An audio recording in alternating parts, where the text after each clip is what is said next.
I mean, it's like, I feel as though men are being scrubbed out. I mean, is there a little bit of both here, or do you think can you see it from the male side as well? Well, I can, because I have sons about to leave home, and so and they're nice, right? I mean, I know I'd listened to somebody today who said, you don't know what your sons are like outside the house. And I think, well, yeah, I just hope I've done enough by the time they leave, right? But when it comes to my sons, I worry about them getting drunk and falling in a river, because that's like my experience of that's what happens to boys. They do silly things and they end up dead. You know, whether it's drinking too much, running across the road because your mates are on the other side, dying in car accidents. And for my daughter, I probably do worry about her walking home or having a horrible boyfriend, right? And whether or not those things bear out statistically as the things that I should worry about is a completely other issue. But I'm married to a really decent blokey muck bloke. I've used that too many. I've never used that expression before, like and I've said it about 7 times.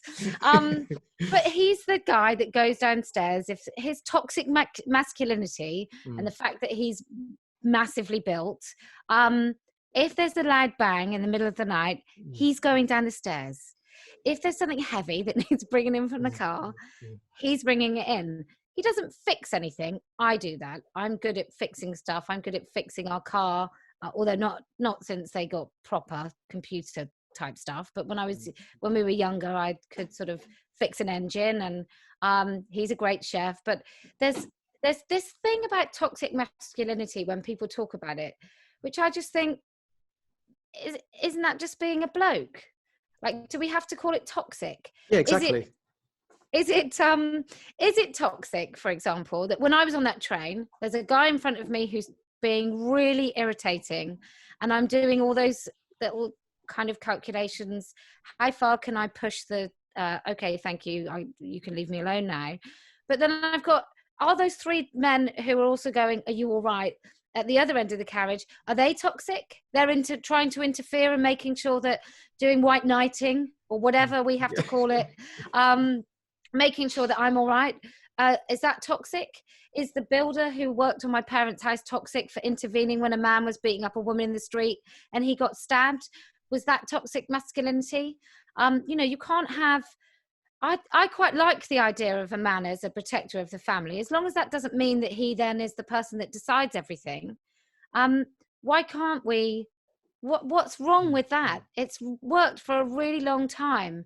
And like someone says, people often say to me, you're really lucky to be in a great marriage. I'm like, well, you know, he's really lucky. We're both really lucky we found each other. I'm quite feisty. He can put up with that. But yes, I do. I think that there is this thing where all of a sudden men are supposed to just be, I don't even know what they're supposed to be. What they're supposed to be, women with penises. I have no idea. It's going that way. I think it's going that way, to be honest with you. I think that women are becoming more masculine and men are becoming more feminized. I think it's almost creating like a homogenous society where it's almost genderless. I think it's the no gender agenda that I see playing out at the moment. That's the end of days, isn't it? That's the end of civilization. That's when we really mess around with these roles, and then we don't have any roles and everybody becomes some sort of homogenous group. That is the end of civilization. Yeah. Because we all need... Doesn't mean that my sons aren't allowed to cry, although they exactly. don't. Yeah. My daughter, to be fair. In fact, my daughter cries less than anyone. She's really hard. It doesn't mean that my husband's not allowed to worry about stuff. It doesn't mean that I'm not allowed to make decisions. It doesn't mean we're not allowed to be human. It just means that I recognize that when he's 6 foot and massively built and I'm 5'1", there are definite differences between the pair of us. I carried our children and fed them.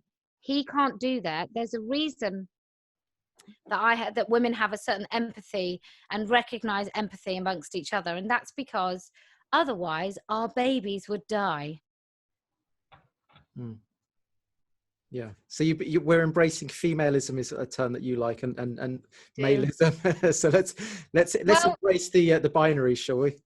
I've started this thing called feminism because I think feminism no longer stands for women's rights. It's been co-opted. It's been parasitically invaded by men who support the prostitution industry, who are pimps and johns, and men who call themselves women.